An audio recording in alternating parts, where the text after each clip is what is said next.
Hello and welcome to Badass Moms, brought to you by the Holistic Therapies Directory. I'm Nicole Cruz, super busy mommy coach. This episode is a little bit spontaneous. I kind of just had that moment of inspiration and felt like I needed to turn on the mic. And maybe it'll be a little bit of therapy for me to get this out, but I think it's really important. I'll start off with a story. Today, I found out that my son didn't make it into the Gifted and Talented program for the district. Now, my son, since he was a year and a half, has been obsessed with letters and numbers. He loves to learn. It's not something that's forced on him. In fact, a lot of times it's initiated by him.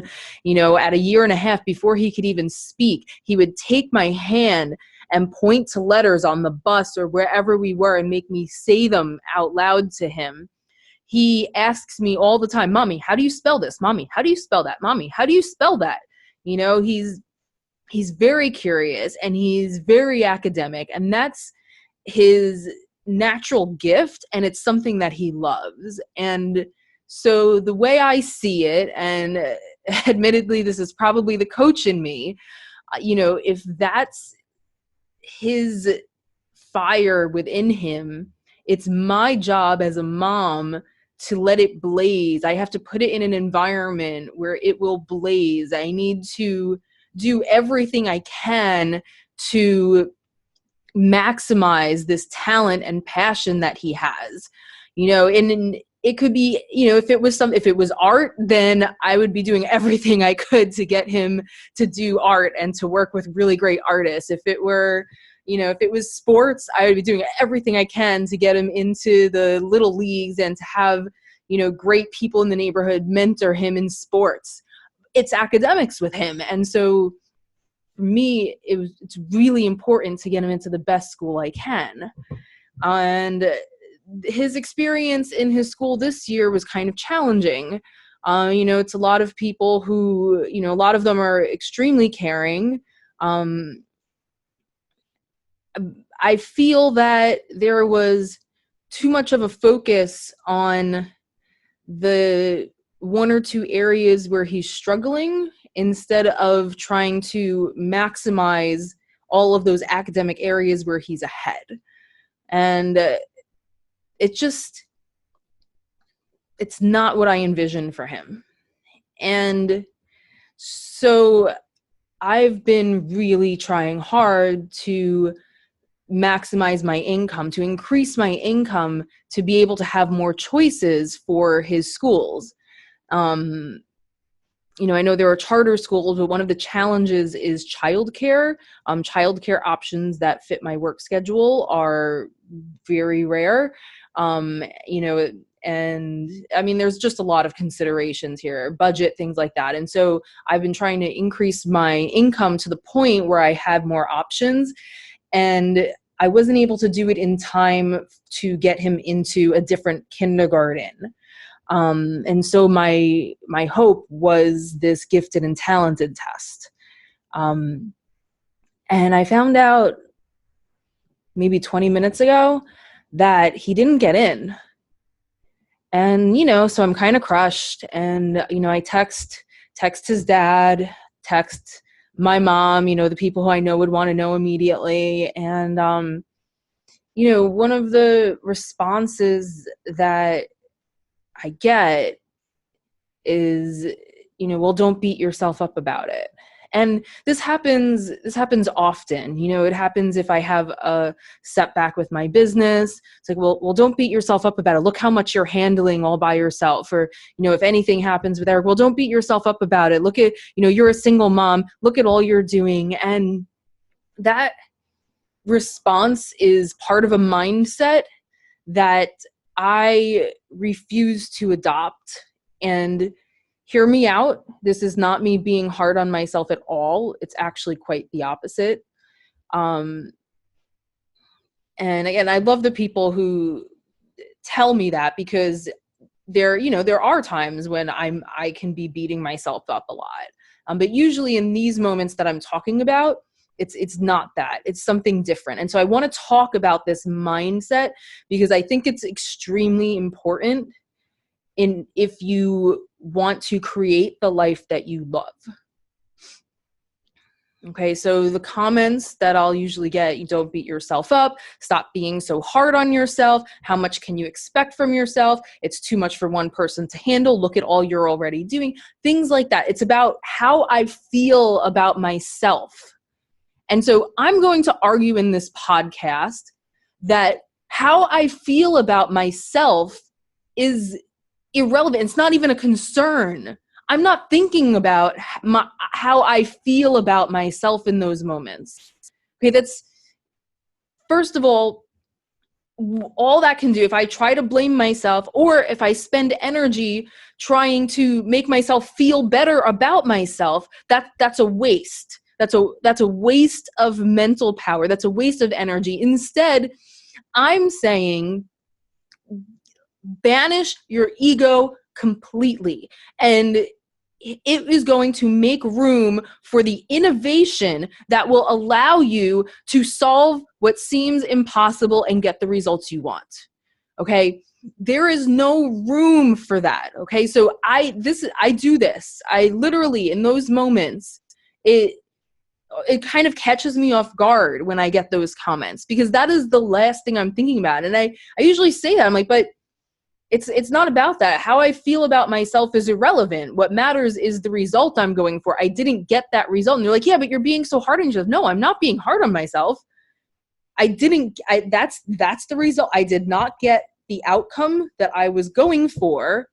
And so now begins a process of innovation to get me to that result, right? So it's a setback and it feels bad, right? It's very disappointing. It's very frustrating. It can be crushing, and there can be real consequences, whether it is, not getting a promotion that increases your income. It's like, whatever it is, like, there are real consequences to that. If my son not getting into this, hopefully his next year will be a lot better. But if it's not, then there are real consequences. But it's not about how I feel about myself. It's about that. It's about, this is the problem, right? So first, you have to, and I have to, and I'm doing this right now, it's distinguish between what can be changed and what can't. And I know this is very cliche advice, but in the moment, a lot of times it's not what we think to do, right?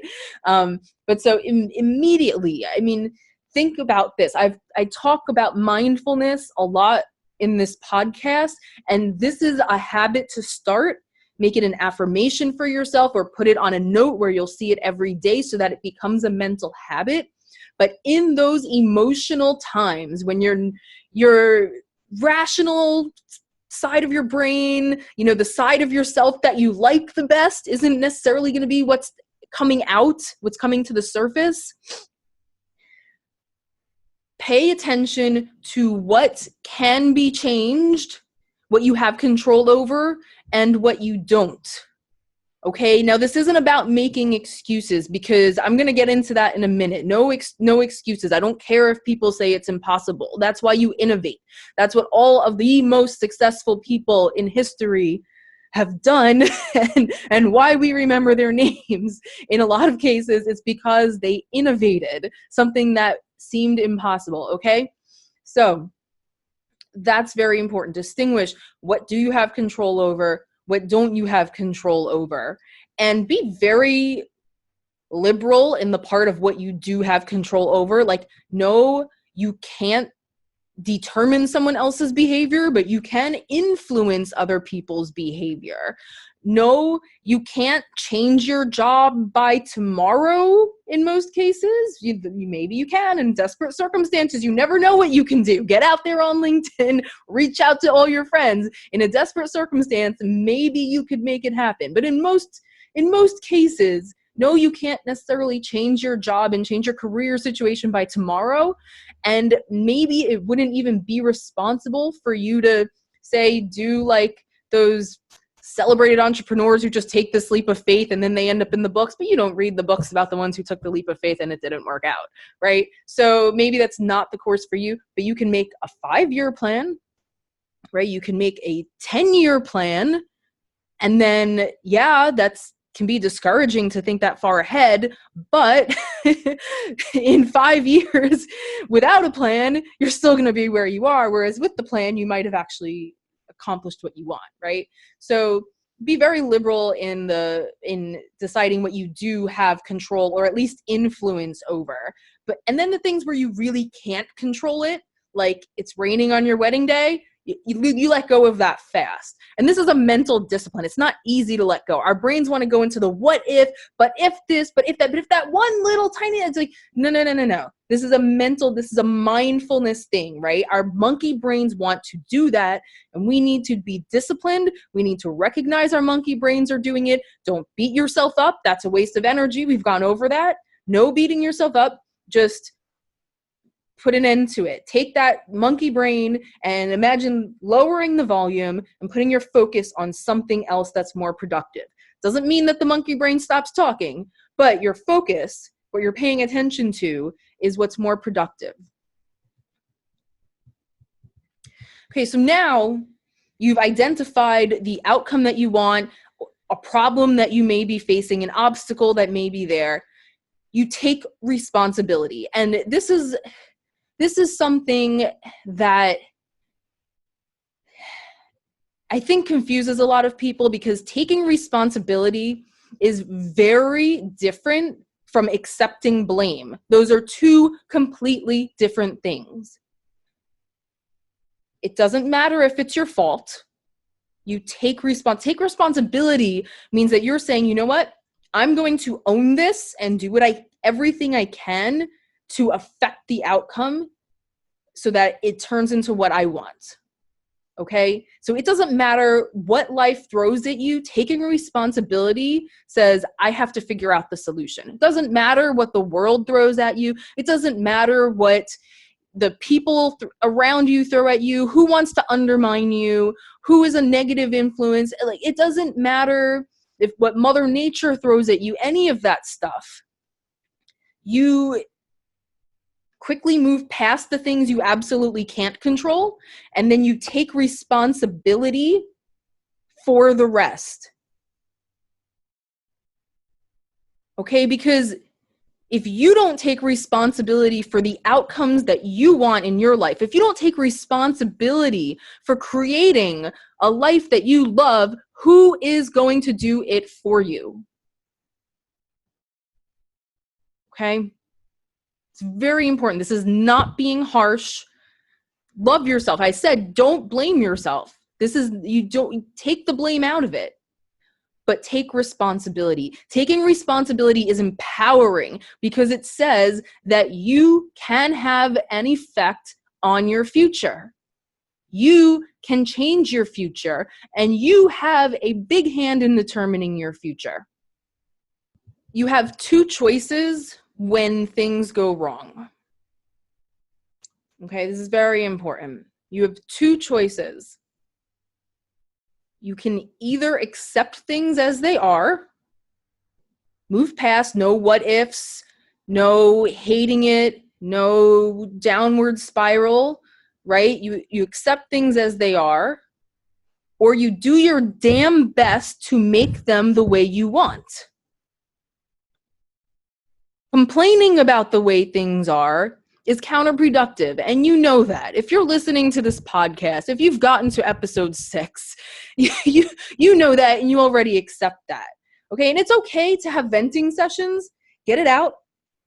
That's fine, but overall, then you move on, right? So you move on to the productive stage. So you can either accept things as they are or do your damn best to make them the way you want. And I went over this in episode 1, using a little bit different words, right? I said grateful but never complacent, okay? So accepting things as they are isn't necessarily a bad thing.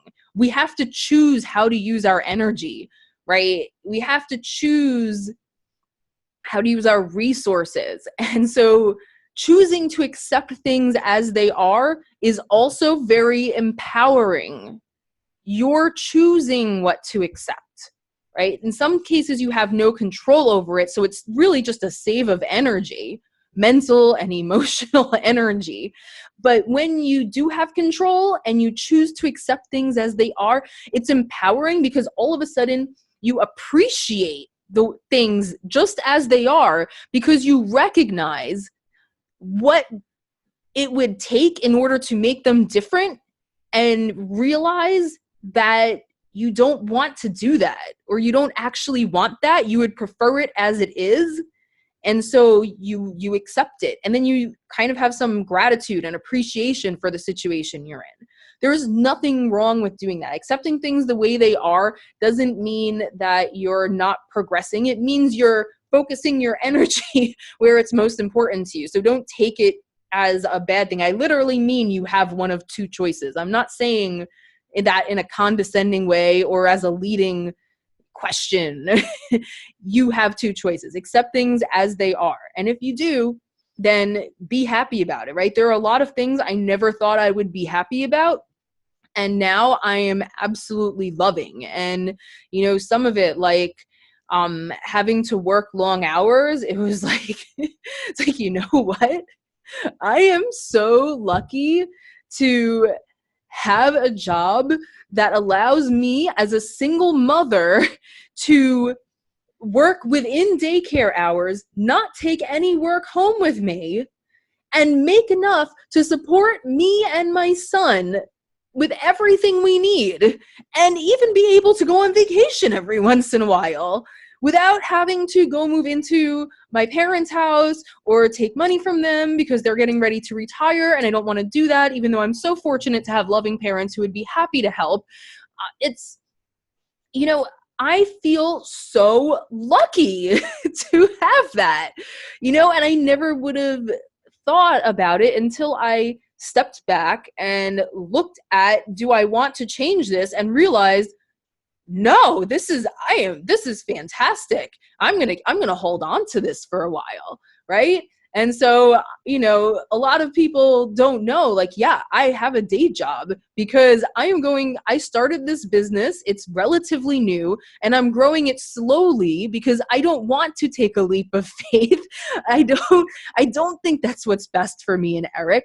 And so I am extremely happy and grateful for my day job, love growing my business at the pace I'm growing it, love to see me on target for being where I want to be, and ultimately being able, in, again, long-term plan, being able to do this full-time and thrive on it. Like, how awesome is that?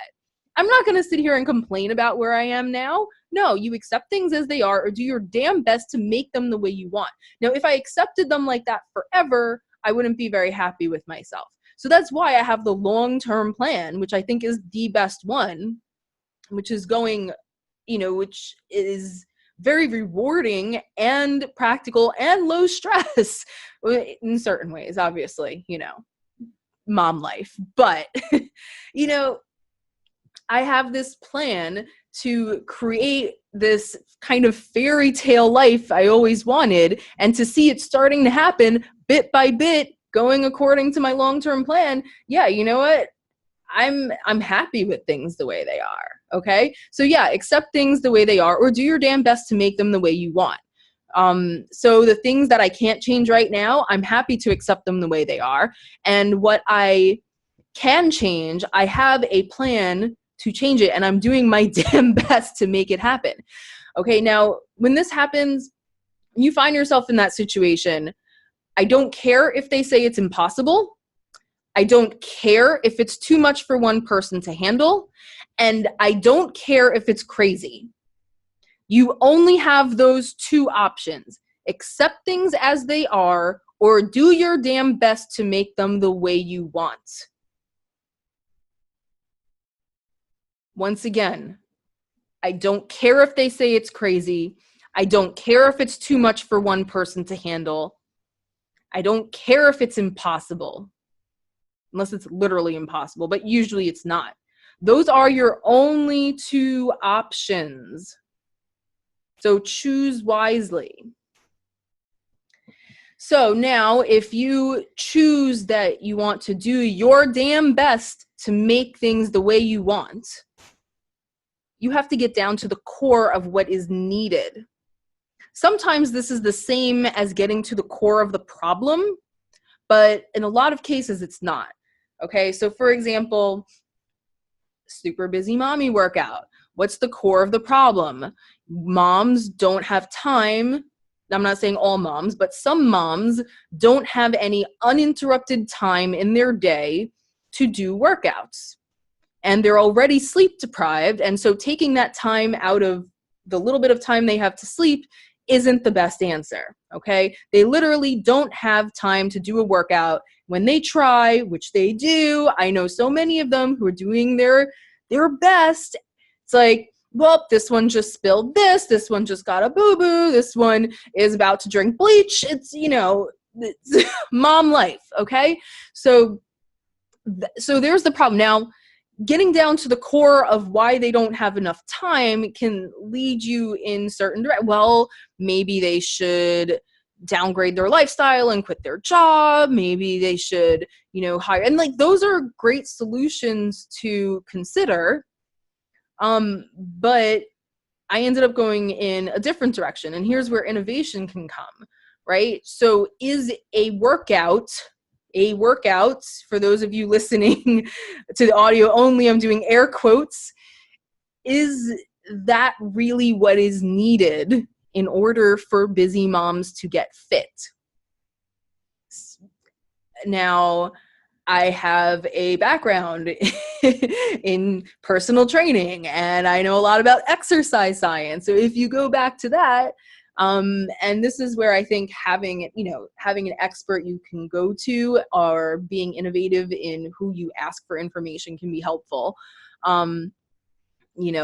Because I'm not saying that, every mom should have come up with this. Like, they would come up with more innovative answers in the areas where they have expertise, right? But if you define a workout as a period of 20 minutes to 60 minutes where you're doing exercises back to back, that may not necessarily be possible, but there are some workouts, right? So I went back to the core of it. So forget a workout. What makes people fit? Doing certain things with your body causes certain changes in your body. That's the simplest thing. Okay, so when you get to the core of what is needed, I want you to break it down into something that's that simple. Okay, like super, super simple. And this is hard. This is a real intellectual exercise here. Don't underestimate this. And ask people around you to keep trying to break it down simpler until you get used to thinking like this, okay? But this is what's going to get you to that innovation. Doing certain things with your body causes certain changes in your body. Now, what are those types of things? Well, you have to do certain movements, and you have to do enough of a variety of them, and you need enough intensity. And you need that intensity to keep increasing so that the challenge on your body keeps increasing in order for you to get fitter. That's what causes the adaptations in your body that make you fitter, stronger, faster, leaner, all of that stuff. And to be fit and to manage your weight, you also need to move a certain amount on a regular basis. You can't just be on your butt all day and then do 3 200-pound squats and that's it. You may get really good at doing squats, but you're not overall going to be fit and healthy that way. So you need those two things. You need to be moving a certain amount, and you need to challenge your body progressively in order to keep getting fitter. But again, forget the idea of a workout. So how can moms move around? Better question. How can moms have 5 minutes to stop moving around, right? Like, come on, moving around isn't a problem. Okay, moms are on our feet constantly moving around all day. And what do kids love to do? They love to play. They love to run around. They love to be thrown up in the air. They love to tumble and cartwheel and climb and all of that stuff. So all of a sudden, one half of that equation becomes very easy for a busy mom with young kids. Okay? So there you go. You have that. And then you need to challenge your body progressively. Well, let's think about these movements. Do they have to be done back to back? It turns out there are some workouts that get the best results done in short bursts with plenty of rest time in between. Why? Because these are workouts that you want to do at your max capacity every single time. And if you don't rest, well, then you're tired. And then the next set you do is only half-assed, right? So for these, it's actually better to have that rest time so you can keep doing it over and over again at your max capacity. Whoa, so wait a minute here. Why don't all workouts for moms use those kinds of workouts? Why all of these ones that you find online, all those big names with the celebrities, why aren't they doing that, right? I don't know, but so there's the innovation right there. That's what I started doing. Okay. What about with the problem that I'm experiencing, again, problem, you can put that in quotes because some people will say it's never a problem, it's an opportunity. Okay, sure, we'll do that. But right now, I'm going to be real as a human being here. I am feeling like it's a problem. Okay, so we'll find the opportunity later. I'm going to honor how I'm feeling. I'm going to dig deep. Okay, so right now, Eric didn't get there into the school. But like I said at the beginning, I see my job as to take his passion and what he loves and what his gift is, what he's really talented at, and maximize that. And while I was looking towards school to do that, if school doesn't do that, I have to think about how I can do it. Okay, so yeah, he's at school on a typical day longer than he's with me. Hopefully one day I can change that. It's in my long-term plan.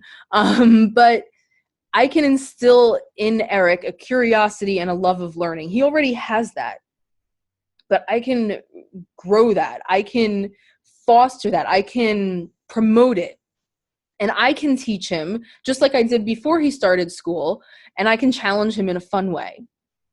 Now, it's not only me. I do have some influence at the school. I can't necessarily change the entire school, but I have influence, right? And so whoever his teacher is next year, I'll make sure to keep an open dialogue with her and let her know from the beginning that one of my priorities is to foster the areas in which he is ahead, to really challenge him to keep growing and to maximize his abilities in those areas, and not just to focus on making sure that anything where he's a little bit behind comes up to average, right?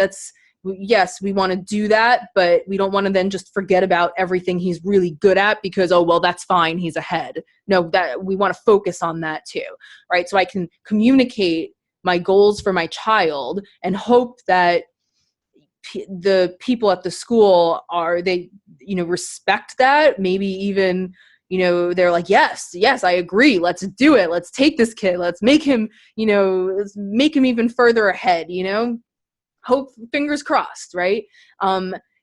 Also, there are other important people in Eric's life. And so communicating with them and being on the same page and sharing ideas in that sense, and everyone trying to get together, right? We can inspire each other and teach each other the new tricks we learn, and we can share new ideas with each other to foster these abilities in him. And so, you know what? It doesn't matter if, it would be very helpful to get him into, perhaps a different school that shares that philosophy.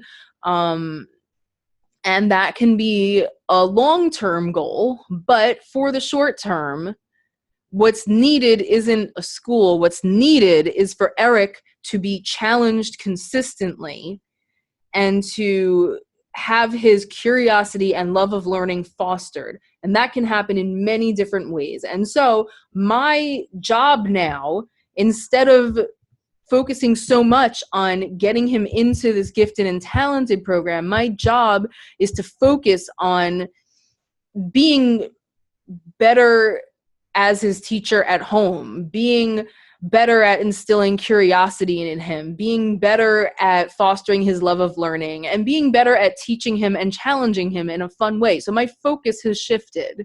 Okay, so maybe I can't control the school he's going to next year anymore, but I can control the core of what is needed. I have a lot of influence there, and that's what I'll have to focus on.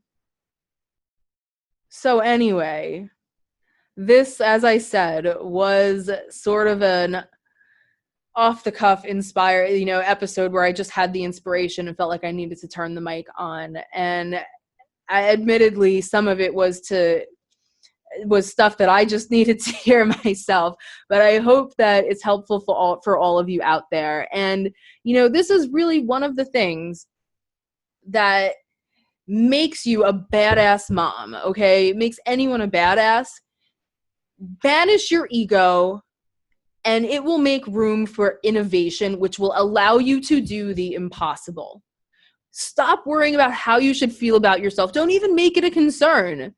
If you feel bad about yourself, don't try to make yourself feel good about yourself. Just stop focusing on how you feel about yourself. Just move on, because that's not what's important in these situations, right? Banish your ego, completely banish it, to make room for innovation, because once those thoughts are gone and they're not the focus, all of a sudden you can focus on the actual situation you're in.